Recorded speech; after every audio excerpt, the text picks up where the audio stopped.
Hello everyone, hope you all are doing good in your studies. तो paper नज़दीक ही है। आई होप कि आपकी स्टडीज़ अच्छी चल रही हो। तो आज हम 50 क्वेश्चंस कर डालेंगे बिकॉज मुझे एक बच्चे ने सजेशन दिया है, that is very good for me, कि मैम आप हमें फटाफट क्वेश्चंस करा दीजिए क्योंकि अभी एक ही मंथ रहता है। तो मैं आपको फटाफट कल परसों तक ये पेपर सॉल्व करा दूंगी। उसके बाद हम और नए क्वेश्चंस करेंगे ताकि फटाफट से हम कवर अप कर ले। और एक और एडवाइस मैं आपको देना चाहूँगी कि अगर आप मेरे से पीडीएफ्स लेना चाहते हैं तो उसके लिए मैंने अब प्राइजेस जो हैं कम कर दिए हैं। आप मेरे से पीडीएफ ले सकते हैं, उसमें मोस्ट इम्पॉर्टेंट और मोस्ट रिपीटेड क्वेश्चंस हैं। और अगर उसका प्राइस रहेगा 199, 200 रुपीज़ में आपको अच्छे खासे क्वेश्चंस मिलेंगे जिसमें आपको रैशनल्स भी मिलेंगे, कुछ आपको 2-3 पीडीएफ्स मिलेंगे, आप टेस्ट ले सकते हो अपना, कुछ आपको पीडीएफ्स मिलेंगे विद योर प्रीवियस क्वेश्चंस। तो उन पीडीएफ्स को, अच्छे खासे पीडीएफ्स को आप इजीली अपनी जो है बीएफयूएचएस की तैयारी कर सकते हो एक महीने के अंदर अंदर। उसका प्राइस है 199। और अगर आप अंटिल द पेपर आप मेरे से अपना पर्सनल असिस्टेंस के साथ पढ़ना चाहते हो, इंपॉर्टेंट टॉपिक्स लेना चाहते हो मेरे से, या फिर कुछ डाउट्स क्लियर करना चाहते हो जब तक आपका पेपर नहीं होता, उसका प्राइस अलग है। तो आप मेरे को कमेंट सेक्शन में लिख सकते हो, मैं टेलीग्राम का लिंक अपने डिस्क्रिप्शन बॉक्स में डाल दूंगी, तो आप वो मेरे से ले सकते हो। तो विदाउट एनी डिले स्टार्ट करते हैं with our first question. A patient who is psychotic has just seriously cut his throat with a plastic knife after hearing voices telling him to kill himself. In this fashion, mention priority wise nursing goal. तो एक psychotic patient है, उसने plastic के knife से अपने throat को, गले को काट लिया है क्योंकि उसको आवाज़ें आ रही हैं कि खुद को किल कर दो, हिमसेल्फ। तो हमारी प्रायोरिटी वाइज नर्सिंग गोल क्या होंगे? तो याद रखो, जब भी कोई पेशेंट, तुम लोगों को ऐसा ऑप्शन आए कि उसने अपना ये काट लिया है, वो काट लिया है, सबसे पहले तो उसे हमें न्यू स्ट्रेटजी बतानी होती है, हमें आइडेंटिफाई करनी होगी कि उसको इस काम से रोकना है। क्योंकि अगर आपने आज रोक दिया उसको, लाइक उसने आज अपना गला काटा है और आपने उसको आज रोक दिया, तो वो फिर से काट सकता है। तो पहले हम क्या करेंगे, आइडेंटिफाई करेंगे न्यू कोपिंग स्ट्रेटजीज। ठीक है, सबसे पहले हम क्या करेंगे, न्यू कोपिंग स्ट्रेटजीज को आइडेंटिफाई करेंगे। उसके बाद हम क्या करेंगे, पेशेंट को जो एडिटरी हेलुसिनेशन, जब उसको आवाज़ें आ रही हैं, इट मीन्स ऑडिटरी हेलुसिनेशन आ रही है ना उसको, तो हम क्या करेंगे, एडिटरी हेलुसिनेशंस को उससे फ्री करेंगे। उसके बाद patient will not harm self, उसका केयर रखेंगे, उसकी केयर करेंगे कि जो पेशेंट है खुद को हार्म ना करे। उसके बाद उसकी फिजिकल कंडीशन जो है वो स्टेबलाइज करेंगे, क्योंकि अगर कोई पेशेंट अपना गला काट रहा है तुम उसे दूर से ही बोल सकते हो कि रुक जाओ, इसलिए उसको नया आइडेंटिफाई करना पड़ेगा कोपिंग मैकेनिज्म। तो इसका जो राइट ऑप्शन होगा that is DBAC। So D क्या, पहले हम कोपिंग स्ट्रेटेजी बनाएंगे उसके लिए, उसके बाद उसको उस ऑडिटरी हेलुसिनेशन से फ्री करेंगे, फिर जो उसको सेल्फ हार्म है उसको रोकेंगे, उसके बाद जो उसकी कंडीशन हुई है उसको ठीक करेंगे। सो ये जो इसका करेक्ट ऑप्शन था। नेक्स्ट पे चलते हैं। The nurse is caring for a patient post operatively who develop sinus tachycardia, which of the following intervention should the nurse perform. तो एक पेशेंट है, उसको साइनस टेकिकार्डिया हुआ है, तो कौन सी चीज़ वो पेशेंट को परफॉर्म करेगी? पहले अप्लाई करेगी warm blanket, administer atropine sulphate, position the patient in a left lateral position, या फिर manage the patient anxiety. So sinus tachycardia is like कि जो पेशेंट है वो उसका जो हार्ट है वो बहुत ज़्यादा पंप कर रहा है, तो हमें उसकी जो हार्ट बीट्स है उसका टेकिकार्डिया रोकने के लिए उसको उसी टाइम ही एट्रोपिन सल्फेट देना पड़ेगा। ठीक है, तो उसका प्रायोरिटी एक्शन क्या होगा कि वो एडमिनिस्टर कर देगी उसको एट्रोपिन सल्फेट। नेक्स्ट पे चलते हैं। The nurse administer which of the following prescribe drug for the purpose of releasing both the positive and negative clinical manifestation of a schizophrenia. So देखो, तो जो नर्स है वो कौन सी जो ड्रग है एडमिनिस्टर करेगी पेशेंट को ताकि उसके both negative and positive manifestations हैं जो स्कीजोफ्रेनिया के। स्कीजोफ्रेनिया का टॉपिक मैंने बहुत अच्छे से समझाया हुआ है, वो आपको मेरे चैनल पे जाके मिल जाएगा। स्कीजोफ्रेनिया पढ़ना बहुत ज़्यादा इंपॉर्टेंट है। BFUHS में 3 से 4 क्वेश्चन स्कीजोफ्रेनिया के आने ही आने हैं, दिस इज़ गारंटीड। तो वो कौन सी ड्रग्स जो है वो पेशेंट को देगी? Selective serotonin, reuptake inhibitors, dopaminergic and anxiolytic, या फिर सिडेटिव। तो हम स्कीजोफ्रेनिया में क्या चीज़ इंक्रीज होती है? डोपामिन। स्कीजोफ्रेनिया में क्या चीज़ इंक्रीज होती है? डोपामिन। तो पेशेंट को हम डोपामिनर्जिक्स देते हैं, ठीक है, ताकि जो पेशेंट है उसके जो नेगेटिव एंड पॉजिटिव सिम्टम्स हैं, क्योंकि देखो नेगेटिव सिम्टम्स में क्या होता है, उसकी एपैथी हो जाती है, स्टूपर रहता है, कैटाटोनिक रहता है। पॉजिटिव में क्या होता है, बहुत ज़्यादा हाइपर एक्टिव होता है, ठीक है, उसको हेलुसिनेशन सुनाई देती हैं, तो इस पेशेंट को हम डोपामिनर्जिक ड्रग देते हैं। स्किज़ोफ्रेनिया आप मेरे यूट्यूब की चैनल पे इसी चैनल पे जाके देख सकते हैं, सॉरी, ठीक है, मैंने बहुत अच्छे से उसको एक्सप्लेन किया हुआ है, बिकॉज उसमें से 3 से 4 क्वेश्चन स्किज़ोफ्रेनिया के आने ही हैं। पिछले पेपर्स में 3 से 4 क्वेश्चन आए हैं स्किज़ोफ्रेनिया के। और आप मेरे से पूछते हो कि मैम हमें सारा सिलेबस करना, देखो बच्चों सारा सिलेबस मत करो, बिकॉज एक मंथ ही है। BF वही टॉपिक उठाता है जो कि मेन है, so try to do main topics. और अगर आप मेरे थ्रू करना चाहते हो तो आप मेरे को टेलीग्राम में बता दीजिएगा कमेंट सेक्शन में। Terminally ill patient husband states, I wish we would have not cancelled our trip last year. I kept putting it off and now I feel bad about it. The nursing student interrupt the statement indicating which of the following stage of adaptation to dying. एक patient है, ठीक है, वो patient जो है वो अभी उसका थोड़ा टाइम ही है, लाइफ स्पैन उसका थोड़ा है, तो क्या कह रहा है कि मैंने शायद अपना लास्ट जो ट्रिप है वो कैंसिल नहीं किया होता, मैं उसको बार बार कैंसिल करता रहता और इस टाइम मैं बैड फील कर रहा हूँ। तो इसमें से कौन सी स्टेज जो है वो फील कर रहा है? तो डाबडा वाली स्टेजेस आप याद रखना, सीधी भी आ जाती है कि डाबडा की स्टेजेस कैसे होती है। पहले वो क्या करता है, डिनाइल, फिर वो एंगर शो करता है, उसके बाद बार्गेनिंग करता है, डिप्रेशन, फिर वो डाब डा, उसके बाद वो क्या करता है, एक्सेप्टेंस, ठीक है। सो इसमें वो किस चीज़ में चले गया है, डिप्रेशन में, बिकॉज उसको क्या हो चुका है इस time, feel bad about it. वो इस चीज़ को सोच के थोड़ा बैड फील कर रहा है कि अब मैं जाने वाला हूँ और मैं अपना ट्रिप भी नहीं जा पाया बार बार ऑफ करने से, इसलिए वो डिप्रेशन में चले गया। एक्सेप्टेंस तब होता जब वो कहता I am okay about it, ठीक है। एंगर तब होता अगर वो नर्स को कहता कि मुझे गुस्सा आ रहा है। डिनाइल तब होता जब वो कहता कि मैं ऐसा नहीं कर सकता, मैं ऐसा नहीं कर सकता था। बार्गेनिंग तब होता तो ये बोलता कि ये सब तुम्हारी वजह से हुआ है, ठीक है। सो डिप्रेशन जो है इसका करेक्ट ऑप्शन है।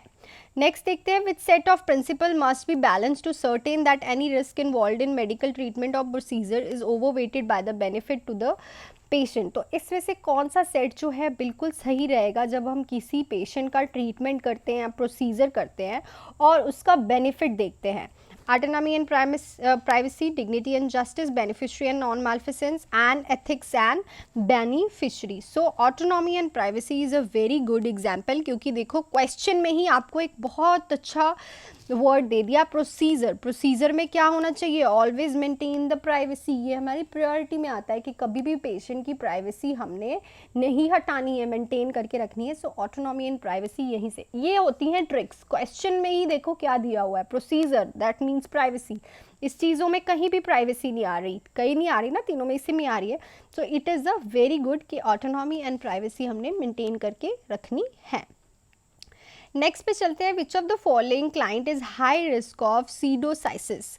तो इसमें से कौन सा पेशेंट जो है बहुत ज़्यादा रिस्क पे है सीडोसाइसिस के, ठीक है। तो हमारे पास ऑप्शन क्या क्या है, the client with lymphatic cancer, ठीक है, या फिर the client with multiple miscarriages, या फिर किसी क्लाइंट का बहुत बार जो है वो मिसकैरेजेस हो रखे हैं, the client with coeliac disease, या फिर क्लाइंट विद ग्रैंड पैरिटी।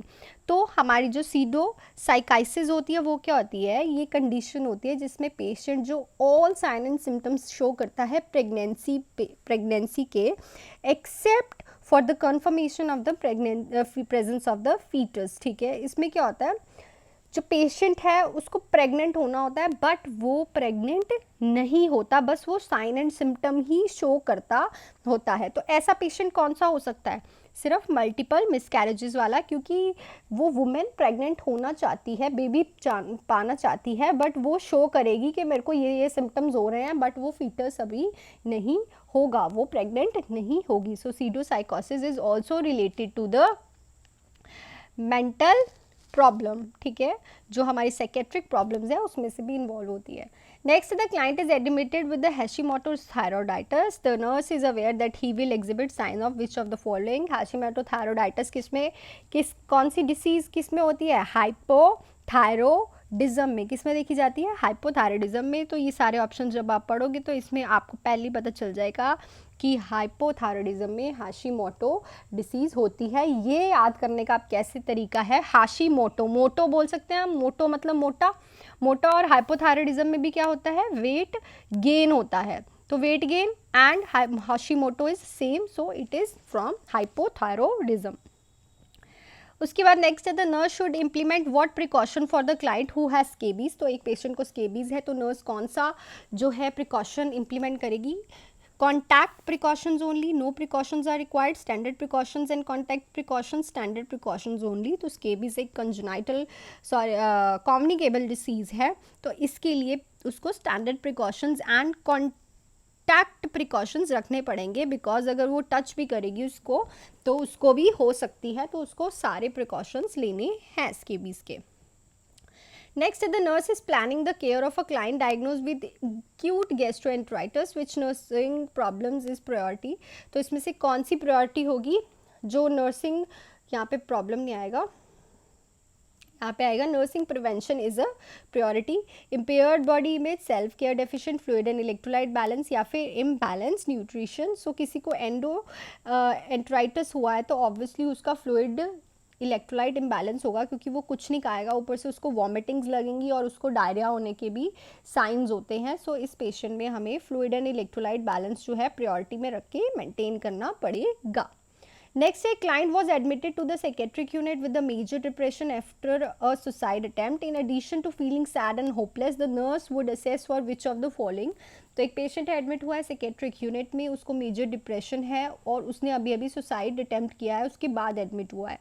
तो वो अभी इन एडिशन तो उसको फीलिंग सैड भी हो रहा है, होपलेस भी हो रहा है, तो नर्स क्या असेस करेंगी? Anxiety, unconscious anger and hostility, guilt and decisiveness, power, self concept, meticulous attention to grooming and hygienic, psychomotor retardation और एजिटेशन। तो ऐसे पेशेंट में साइकोमोटर रिटार्डेशन एंड एजिटेशन देखने को मिलेगी, because patient is stupor, he will not do any physical activity और agitated रहेगा, कुछ भी पूछ लो कुछ नहीं बताएगा, ठीक है, एपैथी में रहेगा। तो इस पेशेंट में हमें ये असेस करने को फाइंडिंग्स जो हैं वो मिलेंगी।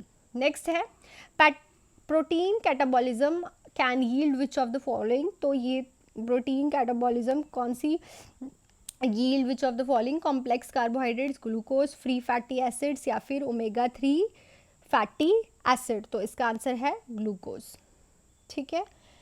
सो नेक्स्ट है while reviewing the gas causes of gastroesophageal reflux disease GERD with the patient, which area of the GI tract should the nurse identify as a cause of reduced pressure associated with GERD। तो एक patient को हम assess कर रहे हैं GERD वाले को, तो नर्स कौन सा एरिया असेस करेगी जो कि GERD होने से GERD का मेन कॉज है? जो प्रेशर करेगी in the stomach, lower oesophageal sphincter, pyloric sphincter, या फिर ड्यूडिनल प्रेशर। सो देखो जो लोअर इसोफेजियल स्फिंक्टर होता है मेनली वो स्फिंक्टर में जो है वो नैरो नहीं, मतलब वो वापी या फिर इन्फ्लामेशन हो जाती होती है, ठीक है, या फिर वो स्फिंक्टर्स लूज हो जाते हैं जिसकी वजह से GERD की प्रॉब्लम होगी। तो नर्स जो है इस जगह का एरिया देखेगी, क्योंकि ये जो है कॉज है, इससे क्या हो जाएगा? रिड्यूस हो जाएगा प्रेशर, जिससे एसोसिएट होगा हमारा GER। नेक्स्ट क्वेश्चन पे चलते हैं। Patient is experiencing confused in an immediate post operative period, which of the following assessment is essential to determine the reason of the confusion. तो एक पेशेंट है वो एक्सपीरियंस कर रहा है confusion after post operative period, तो कौन कौन सा असेसमेंट है एसेंशियल? उसका कन्फ्यूजन जानने के लिए क्या असेस करेंगे हम? Airway status, cardiac rhythm, level of consciousness, level of anxiety. So obviously उसका एयरवे स्टेटस देखेंगे, क्योंकि अगर उसका एयरवे स्टेटस कंस्ट्रिक्टेड है या फिर उसको एयरवे प्रॉपरली नहीं जा रही, इट मीन्स ऑक्सीजन ब्रेन तक नहीं पहुंच रही है और ऑक्सीजन की सप्लाई ब्रेन तक नहीं पहुंच रही है, तो पेशेंट को क्या हो रहा है? कॉन्फ्यूजन हो रहा है। नेक्स्ट क्वेश्चन पे चलते हैं। The wife of a patient with paranoid personality disorder asked the nurse why the patient keep blaming her for plotting against him, which of the following is appropriate reason for by the nurse? Response by the nurse. तो एक wife है, उसके husband को paranoid personality है और वो nurse से पूछ रही है कि क्यों ये मेरा हस्बैंड जो है वो मेरे को ब्लेम कर रहा है कि मैं उसके लिए कुछ प्लॉटिंग प्लानिंग कर रही हूँ, कुछ साजिश रच रही हूँ। तो नर्स क्या अप्रोप्रिएट रिस्पॉन्स देगी? A patient with paranoid disorder suspect other motives. A patient with paranoid personality disorders prefer solitary activities. A patient with paranoid personality disorder lacks interest or hobbies. A patient with paranoid personality disorder is emotionally detached. So देखो, जो paranoid personality होता है schizophrenia में, वो कैसा patient होता है, बहुत ज़्यादा शक वैम करता है. सो ऐसा पेशेंट जो है सस्पेक्ट करता है अदर मोटिव्स, मतलब कोई मोटिव नहीं होता किसी भी अगले वाले बंदे का कोई मोटिव नहीं होगा मारने का, पर वो तब भी सस्पेक्ट करेगा, बहुत ज़्यादा सस्पिशियस रहेगा. तो नर्स क्लाइंट को, उसकी वाइफ को ये बोलेगी कि patient with paranoid personality disorder suspects other motives. Next question है the following are the mode of horizontal transmission of disease. तो इसमें से कौन सी हॉरिजॉन्टल ट्रांसमिशन ऑफ डिसीज है? कॉन्टैक्ट, कॉमन व्हीकल, वेक्टर या फिर जेनेटिक्स. तो genetics are the horizontal transmission of the disease. Which ethical principle is the most applicable to the highly publicized issue of universal health care? तो कौन सा ethical principle है जो कि बहुत ज़्यादा applicable होता है जब हम किसी पब्लिसिटी जो इश्यूज़ होते हैं, पब्लिकली इश्यूज़ होते हैं यूनिवर्सल हेल्थ केयर में, जस्टिस, ऑनोमी या फिर नॉन मालफिसेंस या फिर बेनिफिशरी. सो कभी भी अगर हम पब्लिसाइज्ड इशूज़ को सॉल्व कर रहे हैं तो वहाँ पे जस्टिस, लीगल और अनलीगल, ऑलवेज याद रखना, जब भी कोई पब्लिसाइज्ड इशू होगा, MLC कोई और कोई आ रहा है, तो उसमें जस्टिस दिलाना जो है एथिकल प्रिंसिपल मोस्ट एप्लीकेबल होता है. Next, a 26-week gestation woman is diagnosed with severe preeclampsia with HELLP syndrome. The nurse will assess which of the following sign and symptoms. तो एक पेशेंट है, 26 वीक्स की gestation है उस pregnant women को, उसको स्वीयर प्रीएक्लैम्शिया है और हेल्प सिंड्रोम है उसको. तो कौन सी साइन एंड सिम्टम्स असेस करेगी nurse? High serum protein, bloody stool, use low serum creatinine या फिर एपीगैस्ट्रिक पेन. सो ऑब्वियसली उस पेशेंट में हमें क्या देखने को मिलेगा? ब्लडी स्टूल देखने को मिलेगा. देखो, अब प्री एक्लैम्शिया देख के ये मत सोच लेना कि उसमें प्रोटीन देखने को मिलेगा. नो, प्री एक्लैम्शिया उसका बीपी बहुत बढ़ चुका है और उसको हेल्प सिंड्रोम भी है. So there is a chances कि उसको ब्लीडिंग स्टार्ट हो जाए. ठीक है, हाइपरटेंशन अगर इतना ज़्यादा बढ़ जाता है तो मुंह से या फिर थ्रू द स्टूल्स जो है ब्लीडिंग के चांसेस होते हैं. तो इस पेशेंट में ब्लडी स्टूल्स देखने को मिल सकते हैं. नेक्स्ट है question, a client with history of grave disease is admitted for uncontrolled hyperglycemia and a foot ulcer. This client requires close monitoring because of the increase risk of the following, select all that apply. Grave disease is of a disease of hyperthyroidism. Which disease? Hyperthyroidism की disease है ये, और इसमें patient admit हुआ है, उसको uncontrol hyperglycaemia हो रहा है, उसके फुट अल्सर हो गया. इट मीन्स पेशेंट को डायबिटीज़ भी है. तो कौन सी ऐसी मॉनिटरिंग्स हैं जो कि इंक्रीज़ कर सकती हैं इसके रिस्क को? वो सारी अप्लाई करनी है, जो है सिलेक्ट करनी है. Hypoglycemia, hypothyroidism, hypotension, extreme tachycardia, elevated temperature.